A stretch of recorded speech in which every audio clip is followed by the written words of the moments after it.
Selamat malam Bapak Ibu Saudara yang dikasihi Tuhan. Bersyukur kita bisa tahun ini kembali mengadakan acara malam doa alumni.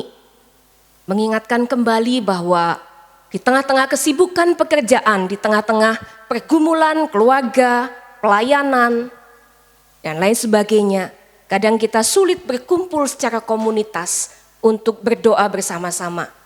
Jadi biarlah waktu-waktu ini bisa kita gunakan dengan sebaik-baiknya.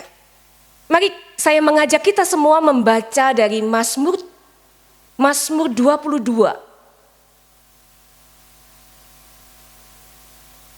Cukup panjang.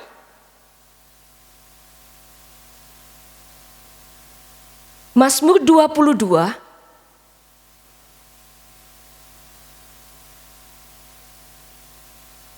Sudah menemukan, saya akan membacakannya bagi Bapak Ibu Saudara. Mazmur 22. Allahku, mengapa kau tinggalkan aku? Untuk pemimpin biduan menurut lagu Rusa di Kala Fajar, Mazmur Daud. Allahku, Allahku, mengapa engkau meninggalkan aku? Aku berseru tetapi engkau tetap jauh dan tidak menolong aku. Allahku, aku berseru-seru pada waktu siang, tetapi engkau tidak menjawab. Dan pada waktu malam, tetapi tidak juga aku tenang. Padahal engkaulah yang kudus, yang bersemayam di atas puji-pujian Israel. Kepadamu nenek moyang kami percaya. Mereka percaya dan engkau meluputkan mereka. Kepadamu mereka berseru-seru dan mereka diluputkan. Kepadamu mereka percaya dan mereka tidak mendapat malu. Tetapi aku ini ulat dan bukan orang, celah bagi manusia, dihina oleh orang banyak. Semua yang melihat aku mengolok-olok aku. Mereka mencibirkan bibirnya, menggelengkan kepalanya. Ia berserah kepada Tuhan, biarlah Dia yang meluputkannya. Biarlah Dia yang melepaskannya, sebab Dia berkenan kepadanya. Engkaulah yang mengeluarkan aku dari kandungan. Engkaulah yang membuat aku aman pada dada ibuku. Kepadamu aku telah diserahkan sejak aku lahir, sejak dalam kandungan ibuku. Engkaulah Allahku. Janganlah jauh dariku, sebab kesusahan telah dekat dan tidak ada yang menolong. Banyak lembu jantan mengerumuni aku, banteng-banteng dari Basan mengepung aku. Mereka mengangakkan mulut terhadap aku, seperti singa yang hendak menerkam dan mengaum. Seperti air aku tercurah, dan semua sendi tulangku seperti terlepas. Hatiku meleleh, hatiku menjadi seperti lilin meleleh dalam dadaku. Kekuatanku mengering seperti beling, lidahku melekat pada langit-langitku. Dan dalam debu maut kau letakkan aku. Sebab anjing-anjing mengerumuni aku, gerombolan penjahat mengepung aku, mereka menusuk tangan dan kakiku. Segala tulangku dapat kau hitung. Mereka menonton, mereka memandangi aku. Mereka membagi-bagi pakaianku di antara mereka, dan mereka membuang undi atas jubahku. Tetapi engkau Tuhan, janganlah jauh. Ya kekuatanku, segeralah menolong aku. Lepaskanlah aku dari pedang dan nyawaku dari cengkeraman anjing. Selamatkanlah aku dari mulut singa dan dari tanduk banteng. Engkau telah menjawab aku. Maka aku akan menceritakan namamu kepada saudara-saudaraku dan memuji-muji engkau di tengah-tengah jemaah. Kamu yang takut akan Tuhan, pujilah Dia. Segenap anak cucu Yakub, muliakanlah Dia. Dan gentarlah terhadap Dia, hai segenap anak cucu Israel. Sebab Ia tidak memandang hina ataupun menganggap sepi. Kesengsaraan orang yang tertindas, Ia tidak menyembunyikan wajahnya terhadap orang itu. Dan Ia mendengarkan seruannya minta tolong. Karena engkau aku memuji-muji dalam jemaah yang besar. Nasarku akan kubayar di depan mereka yang takut akan Dia. Orang yang sengsara akan makan dan kenyang. Orang yang mencari Tuhan akan memuji-muji Dia. Kiranya hatimu bersuka cita. Segala ujung bumi akan sadar dan berbalik kepada Tuhan. Dan segala kaum dari bangsa-bangsa akan sujud menyembah di hadapanmu. Sebab Tuhanlah yang berkuasa sebagai Raja. Dia memerintah atas bangsa-bangsa. Ya, kepadanya akan sujud. Menyembah semua orang sombong di bumi. Di hadapannya akan berlutut semua yang turun ke dalam debu. Dan orang yang tidak dapat menyambung hidup. Anak cucu akan beribadah kepadanya. Dan keturunan yang akan datang akan diceritakan tentang Tuhan. Mereka memberitakan keadilannya kepada bangsa yang lahir nanti. Sebab Ia telah melakukannya. Berbahagialah kita semua. Bukan hanya yang membaca, merenungkan, tetapi juga melakukan kebenaran firman ini dalam kehidupan sehari-hari. Bapak, Ibu, Saudara, di awal tahun Januari yang lalu terjadi peristiwa yang menyita perhatian dunia, yaitu bencana kebakaran hutan yang paling parah yang pernah terjadi di Los Angeles, USA. Harian New York Post mencatat, mengungkapkan bahwa kebakaran hutan yang bermula dari pegunungan menyebar dengan cepat ke arah pantai. Dengan kecepatan 160 km per jam. Seperti mungkin mobil apa ya yang di tol yang 160 km per jam. Angin itu mendorong api. Oleh karena curah hujan yang sangat sedikit. Dan juga kondisi sangat kering. Sehingga api itu bisa melesat cepat. Melewati bangunan-bangunan, melewati semua tempat-tempat yang mewah di LA. Kebakaran hutan ini membawa puluhan korban. Ada yang gunda. Selain itu pemazmur juga mengingat kembali pertolongan Allah di masa lalu. Daud juga ingat bagaimana Tuhan sudah menjawab dan membebaskan dia berkali-kali. Ketika Saul hendak membunuh dia, berkali-kali dia bisa dilepaskan.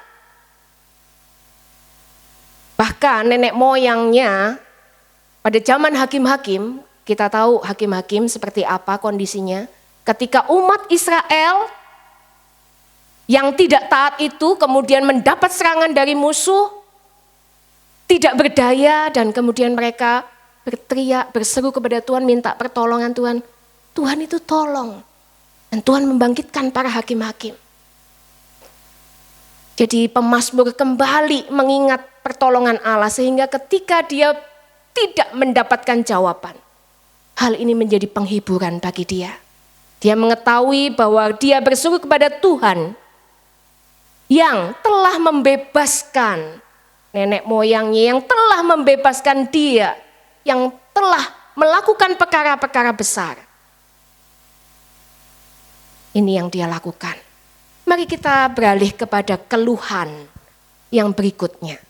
Yang kedua, keluhannya ditujukan kepada dirinya. Ketika menyadari bahwa Tuhan diam dan tidak menjawab, pemazmur menganggap dirinya seperti ulat. Kalau NIV dan versi yang lain seperti cacing. Binatang yang sangat hina, yang menjijikkan, yang kita injek aja gitu ya. Ketika intensitas konflik membuat Daud merasa diabaikan, merasa dirinya tidak penting, jadi dia juga merasa dirinya nggak layak untuk hidup. Ngapain sih aku hidup jika aku harus mengalami tekanan seperti ini? Mungkin kalau kita bahasakan saat ini seperti itu. Kalau aku punya masalah seperti ini, ngapain aku hidup? Mending aku mati aja. Perasaan tidak berharga, tidak layak membuat makin down dan stres. Inilah yang dia rasakan. Di satu sisi dia terus mengingat pertolongan-pertolongan Tuhan buat nenek moyang, tapi dia sadar akan ketidakberdayaannya. Kesengsaraan Daud makin berlipat ganda pada saat orang-orang mengejek dan salah memahami penderitaannya. Karena mereka menggunakan alasan Tuhan tidak menjawab doanya, Tuhan tidak mendengar dia. Orang lain mempertanyakan hubungannya dengan Tuhan. Orang lain bahkan mungkin mengolok Tuhan.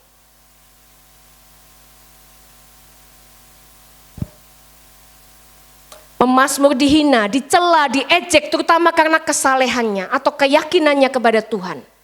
Karena sekarang tampak seolah-olah Tuhan telah meninggalkannya.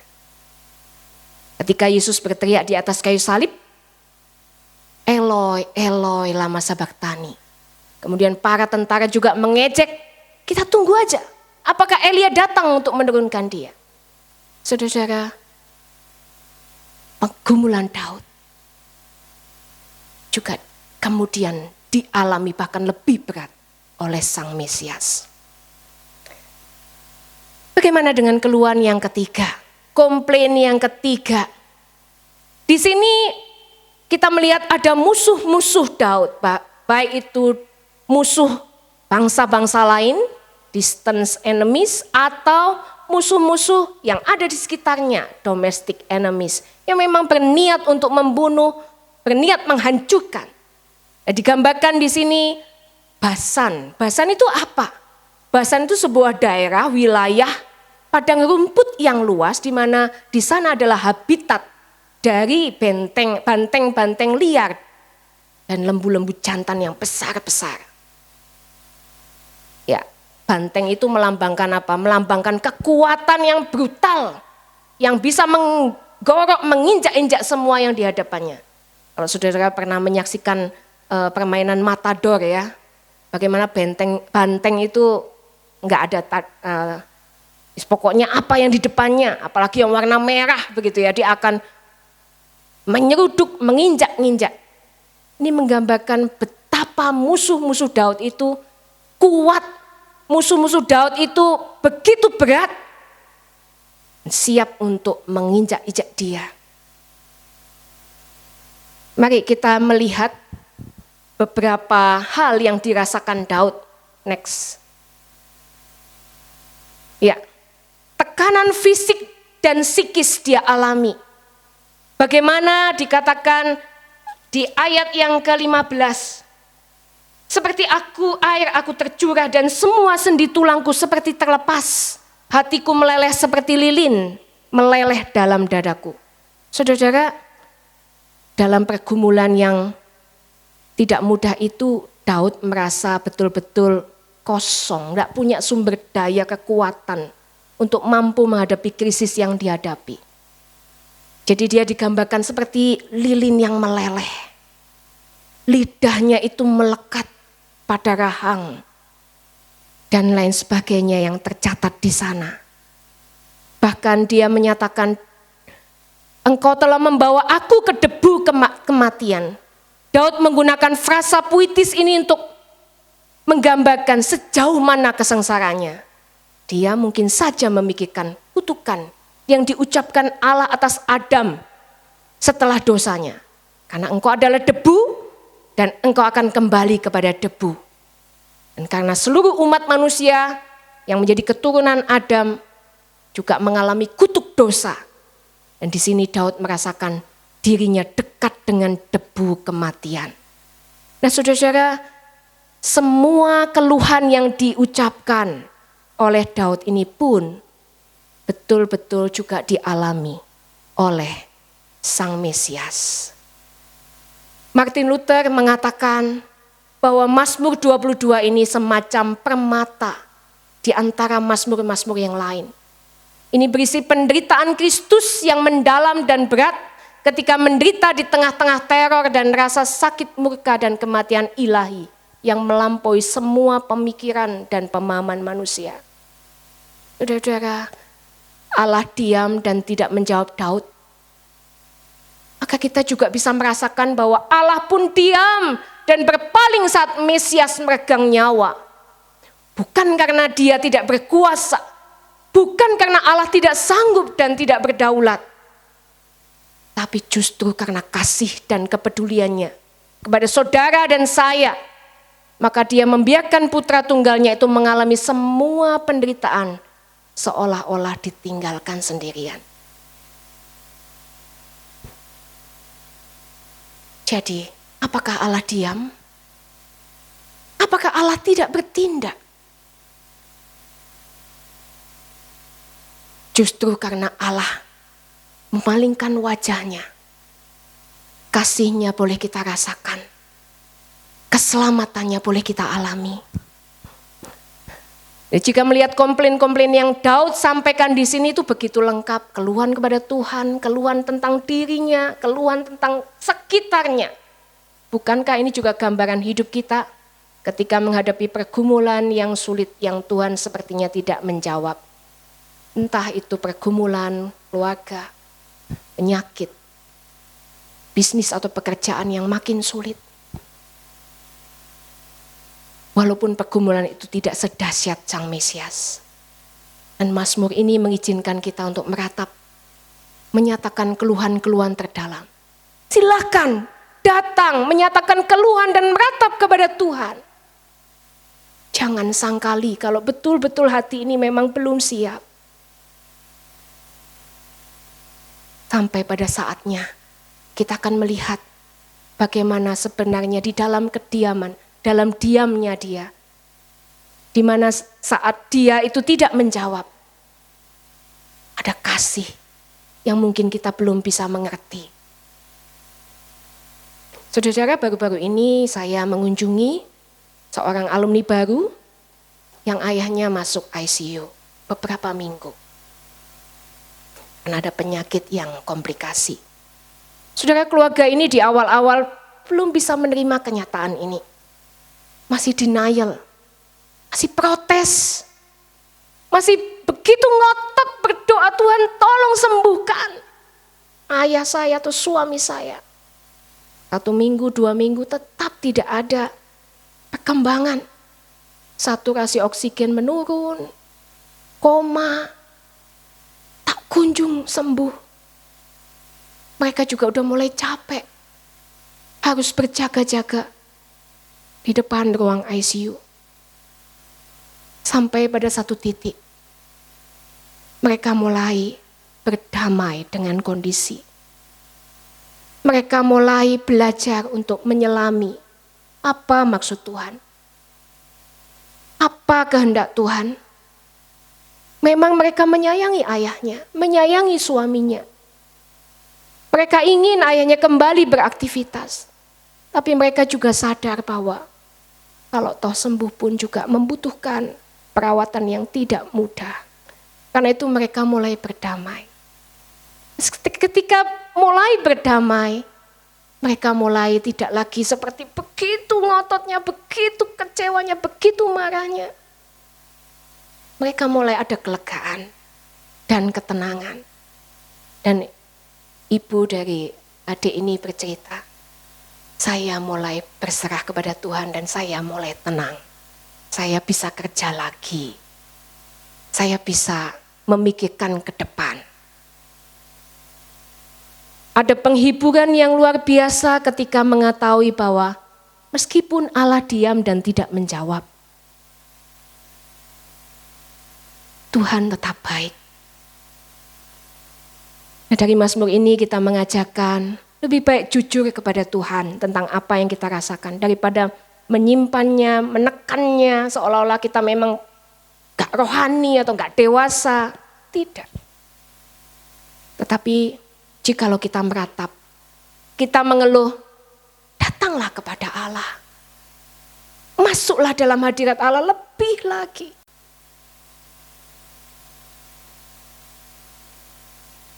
Dan biarlah kita juga bisa belajar dari bagian ini. Dan yang kedua, kita akan masuk di bagian yang kedua. Kita masuk di bagian pujian. Nah, saudara, Mazmur 22 seperti yang saya katakan tadi tidak sepenuhnya ratapan. Nah, di bagian yang kedua ini ada perpindahan yang begitu cepat, ada perubahan mood gitu ya. Yang tadinya Allah seperti diam tidak menjawab, namun di bagian kedua ada puji-pujian. Dan itu kata kuncinya di ayat 22b.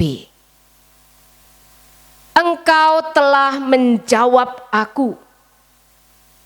Dan setelah mencurahkan hatinya dalam penderitaan, sekarang mereka memiliki perasaan mulia, perasaan terhormat bahwa Tuhan telah menjawabnya.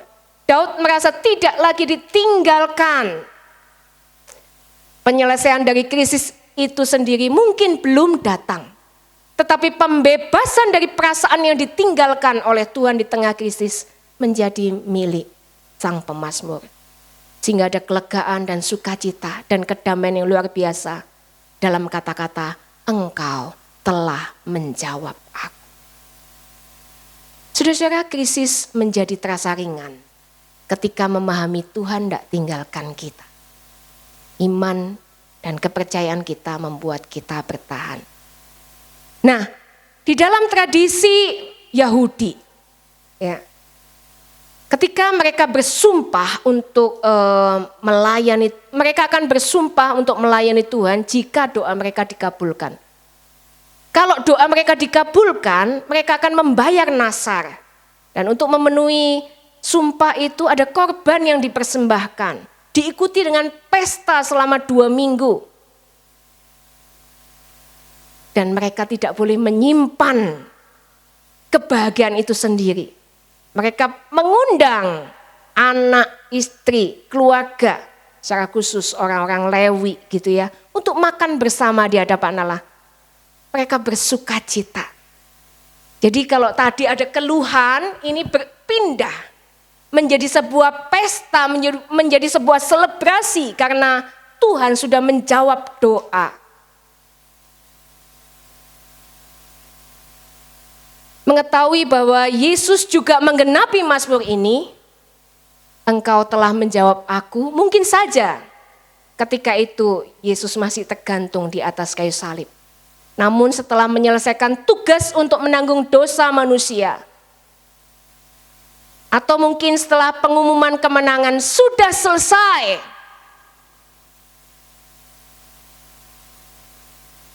dan kata-kata yang hangat, Bapa, ke dalam tangan-Mu kuserahkan rohku. Saudara-saudara, bagian ini seperti sebuah jawaban. Walaupun masalahnya belum selesai, Yesus tetap tergantung di kayu salib. Tetapi sudah selesai. Karya keselamatan yang diembannya sudah tuntas. Kasih-Nya dinyatakan ketika Allah berpaling kepadanya. Dan kata-kata ini menunjukkan sebuah rasa persekutuan yang dibangun kembali, menggantikan rasa ditinggalkan sebelumnya. Jadi deklarasi kemenangan atas Tuhan yang telah menjawab doa pemazmur tidak cukup hanya untuk dirinya sendiri, tetapi juga perlu dibagikan kepada orang lain, kepada keluarga-keluarga, kepada jamaah, kepada kaum bangsanya, bahkan kepada bangsa-bangsa. Melalui penjajaran ratapan dan pujian, Mazmur 22 menggambarkan salib dan kebangkitan dengan cara yang menyatukan keduanya. Ratapan beralih menjadi pujian. Tetapi ratapan tidak dihapus saat Mazmur beralih menjadi pujian. Dan saudara, kita adalah umat kebangkitan. Dan di saat yang sama, umat salib. Di bagian akhir saya mengutip begitu ya. Seorang aktor Mel Gibson. Mel Gibson seorang sutradara yang terkenal film The Passion of the Christ, mungkin saudara-saudara pasti sudah tahu. Saudara-saudara, Mel Gibson rumahnya juga ikut terbakar dalam bencana kebakaran di LA. Tapi yang menarik, dia membagikan kisahnya dalam wawancaranya dengan Raymond Arroyo. Ia menceritakan refleksi spiritualnya serta kaitannya dengan film terbarunya The Passion of the Christ, The Resurrection. Ya, Mel Gibson mengungkapkan keyakinannya. Dia tidak marah dengan apa yang terjadi atau mengeluh. Karena dia kehilangan juga rumahnya, kehilangan semua yang ada. Dia mengatakan bahwa semua yang terjadi adalah bagian dari rencana Tuhan. Saudara, bagi banyak orang kehilangan rumah adalah kehilangan segalanya. Tapi bagi Mel, dia mengatakan, dia merefleksikan dirinya bahwa melalui hal itu dia belajar untuk melepaskan diri dari hal-hal duniawi. Dia mengutip Matius 6 ayat 26 bahwa burung-burung di udara, bunga-bunga di padang dipelihara Tuhan. Apalagi manusia. Mel percaya kalau kita mencari kerajaan lebih dahulu, semua akan dicukupkan. Dan yang lebih menarik, Mel tidak melihat tragedi kebakaran ini sebagai akhir dari segala-galanya, tetapi justru sebagai awal. Dan dia merasa bahwa ini adalah persiapan untuk proses berikutnya, yaitu sequel The Passion of the Christ yang berjudul The Resurrection, ya, kebangkitan ya. Setelah 2 dekade dunia berubah, banyak orang semakin menjauh dari nilai-nilai spiritual dan semakin rapuh. Bagi Mel Gibson, ini waktu yang tepat mengingatkan dunia tentang kebangkitan Tuhan Yesus Kristus, tentang kemenangannya setelah penderitaan yang dialami. Kebangkitan terjadi, tetapi harus melalui salib, melalui penderitaan. Musibah bisa datang kapan saja, api bisa menghanguskan segalanya dalam sekejap, tapi iman yang kuat tidak bisa dihancurkan. Mel Gibson memilih untuk tidak tenggelam dalam kesedihan, tapi justru memandang kepada Allah. Dan biarlah kita juga belajar dari bagian dari Mazmur 22 ini. Mungkin kita juga nanti akan berdoa, kita akan sharing. Mungkin ada pergumulan-pergumulan yang bisa kita doakan di dalam kelompok, begitu ya. Sekali lagi, bisa jadi apa yang kita doakan belum atau tidak Tuhan jawab. Tapi biarlah kita pun belajar percaya bahwa it is finished, sudah selesai, tetelestai. Segala keluhan kita yang paling berat, yang paling sulit sudah ditanggung oleh Dia di atas kayu salib. Sudah selesai. Artinya, tidak ada yang perlu kita khawatirkan sebenarnya. Semuanya sudah ditanggung oleh Dia. Dia itu adalah jawaban dari doa-doa kita yang sesungguhnya. Amin. Mari kita berdoa.